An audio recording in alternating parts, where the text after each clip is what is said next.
Hello नमस्कार मित्रों, स्वागत है आपका एक बार फिर से मेरे यूट्यूब चैनल हिंदी मनमोहक कहानियों में। तो दोस्तों, आज मैं फिर से तैयार हूँ आपके साथ एक नई कहानी को लेकर। दोस्तों, आज की कहानी बहुत ही रोमांचक होने वाली है।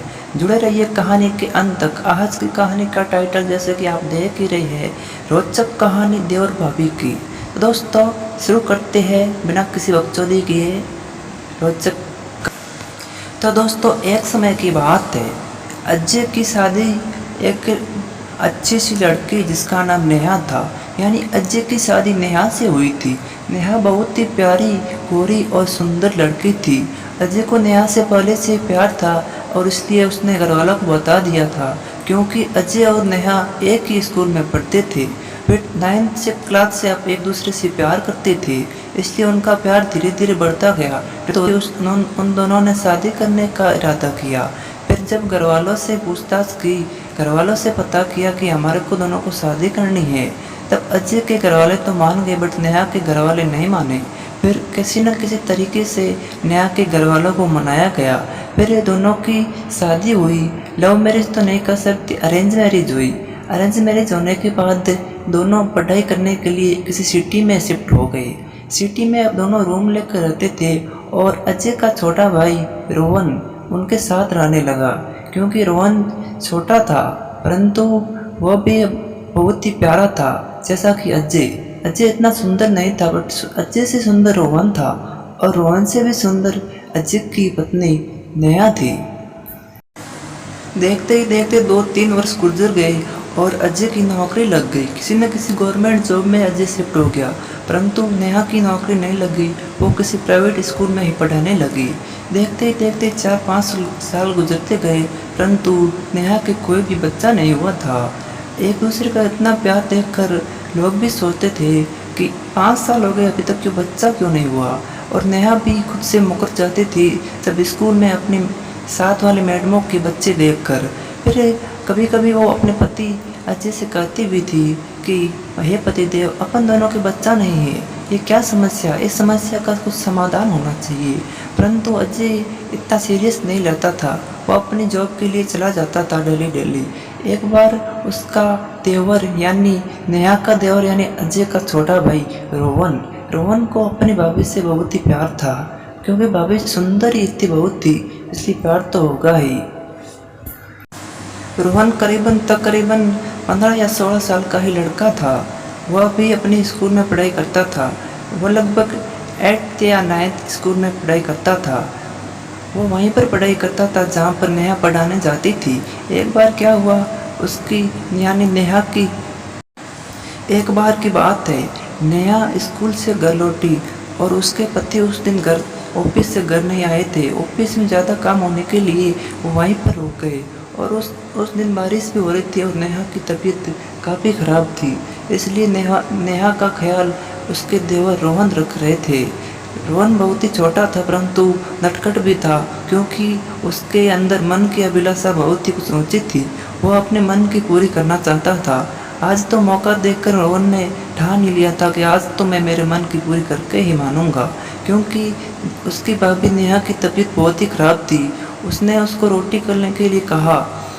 रोहन रोहन ने अपनी भाभी के साथ रोटी बनाने में हाथ बटाए।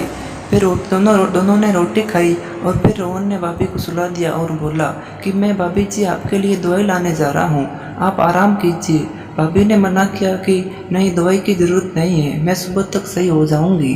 फिर भी रोहन ने ज़बरदस्ती दवाई लाने गया।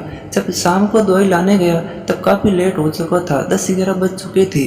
जब उसका फ्रेंड था, एक उसका मित्र था, उसका भी मेडिकल था, उस मेडिकल पर गया रोहन और उसने दवाई मांगी। दवाई लेने के लिए बोला, मांग तो ली दवाई, बट किसकी दवाई देनी है, ये दवाई मांगी ही नहीं। मेडिकल वाले मित्र को भी पता था कि रोहन का अपनी भाभी नेहा के साथ कुछ ना कुछ चक्कर है, इसलिए उसने भी हंसी मजाक में पूछ ही लिया कि बेटा बता दो दे किसकी दवाई देनी है। उसने बोला नींद की दवाई दे दे, भाभी को बुखार आ रहा है। तब तो उसने सोच ही लिया था कि भाभी को बुखार आ रहा तो बुखार की गोली क्यों नहीं ले जाता, ये नींद की गोली क्यों ले जा रहा है। फिर भी उसने दवाई दे दी और उसके साथ साथ बुखार की भी दवाई दे दी। जब रोहन घर गया तो भाभी सो रही थी। उसने भाभी को ज़बरदस्ती दवाई खिला दी और भाभी सो गई। फिर उसने फिर वो भी अपने रूम में सो गया। नींद तो कहाँ थी उसकी, क्योंकि उसका भाई आज घर पर नहीं था। वो अपने मन की इच्छा बहुत ही पूरी करना चाहता था। तब उसने अपनी भाभी को आवाज़ लगाई।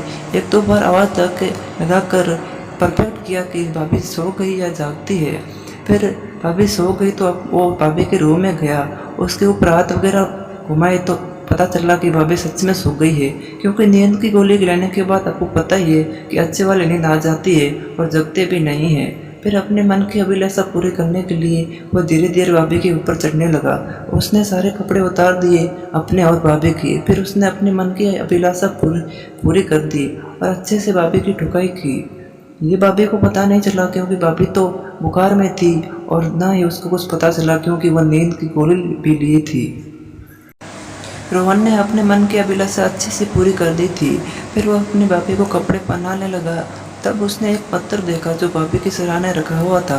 उस पर लिखा जो भी लिखा था उसको देखकर रोहन चौंक गया था, क्योंकि भाभी ने लिखा था कि मेरा कोई पुत्र नहीं है तो मेरे छोटे देवर रोहन को मैं गोद लूँगी। ये देखकर रोहन के तो होश ही उड़ गए कि ये भाभी, मैंने ये क्या कर दिया। भाभी को कुछ पता नहीं चल रहा था। दूसरे दिन जब पता चला कि रोहन ने तो फांसी खा ली है, क्योंकि उससे ये सहन ना गया और उसने नदी में डूबकर आत्महत्या कर ली। जब भाभी को पता चला कि मेरे देवर रोहन ने यह क्या कर लिया, फिर जब पुलिस आई तो पुलिस ने अकबकागरी की कि ये कैसे हुआ, क्यों हुआ। तब रोहन का मोबाइल दिख गया और रोहन के मोबाइल में भाभी के और उसके देवर रोहन के रात वाले सेक्सी भी फ़ोटो भी थे। तब ये देखकर भाभी भी चौंक गई कि ये मेरे रोहन, यानी जिसको मैं अपना बेटा मानती थी, उसने ये क्या कर दिया।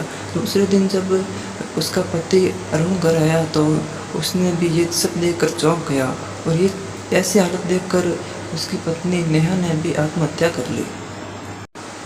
तो दोस्तों, यह थी नेहा और रोहन और उसके पति की कहानी। कैसी लगी आपको कहानी, कमेंट्स बॉक्स में ज़रूर बताएं और अपना रिप्लाई ज़रूर दें कि आपको कहानी कैसी चाहिए। इसी के साथ मैं इस कहानी को पूरी करता हूँ और अगले वाली नेक्स्ट कहानी नेक्स्ट डे यानी जल्दी ही आपके सामने लाने वाला हूँ। धन्यवाद।